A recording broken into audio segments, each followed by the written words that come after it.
These past 2 playtesting sessions have contained some great maps for the defenestration game mode, but I've noticed a disturbing lack of glass with which to defenestrate oneself. So this week I've picked entries with glass. Some of them are rather experimental, but I like that. But it might mean they don't play well, so rather than the usual 4, I've picked 6. That's a lot of windows to acquaint yourself with. Candescent might be the most exciting map you play all week. There are 2 opposing city blocks, one containing terrorists and the other CTs, who start with the hostages and must fight their way up the floors, rushing past exploding cover, eventually completing an assault course before finally reaching the roof and leaping off to the hostage rescue zone. Not that you'll get that far. What I think might happen instead is that both teams will spam the hell out of their windows to try and get spawn kills on the opposition. Bullets will be whizzing past, and players will be cowering behind what little cover they can find in the hope of surviving longer than a few seconds. Mirzi, the map's maker, is aware of my concerns regarding this map's balance, and has a new version ready to be released should this one not play too well. So with this one, you're kind of getting 2 maps for the price of 1. Tightrope features lots of long drops and narrow platforms, set in a Mirror's Edge-esque environment, and above one of the less appealing pits I'd want to fall down. And it's got lots of glass windows.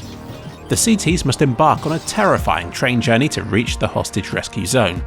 And I've even seen bots pulling this one off, which is so impressive I could probably dedicate an entire video to it. Beyond that, I have reservations about how much gameplay this map has, but it fills the defenestration criteria and adds some of its own ideas, and that's what it's all about.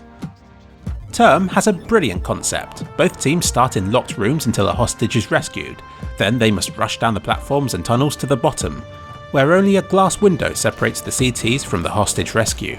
It takes quite a bit of damage to break this, encouraging teamwork to rescue the hostages. I love the design, now all it needs are players who are able to pull it off. All round is a more classic design of defenestration map. It's not far between the CTs, the hostage and the rescue zone, but the terrorists start even closer. There were some incredibly frantic battles above the drop, though with real players that might even extend to the bomb site, nestled in the cover above. Bridge is a wide, open, inviting looking map with a bomb site situated beneath the bridge and a hostage rescue zone somewhere near T-spawn. There are surf ramps around the sides which I think could be kind of cool, and several sneaky ways of flanking the enemy team, which I think you'll want to make use of because the central courtyard's going to be lethal. And most importantly, it's got windows everywhere. And lastly, Dunked. It deserves featuring simply for this. One of the hostage spawns starts out of reach until you smash the glass below him, causing him to plummet down a huge drop. I think this map will end up playing more like an aim map. It's clean looking, sports numerous platforms, and has a terrifying looking pit. CTs must run the gangplank and jump down a glass tube to victory, and almost certain peril. So those are the maps. Also, thank you to all of the mappers from last week's session. I was so happy to see all of you actively playing on and developing your maps. And thank you to everybody who joined the servers.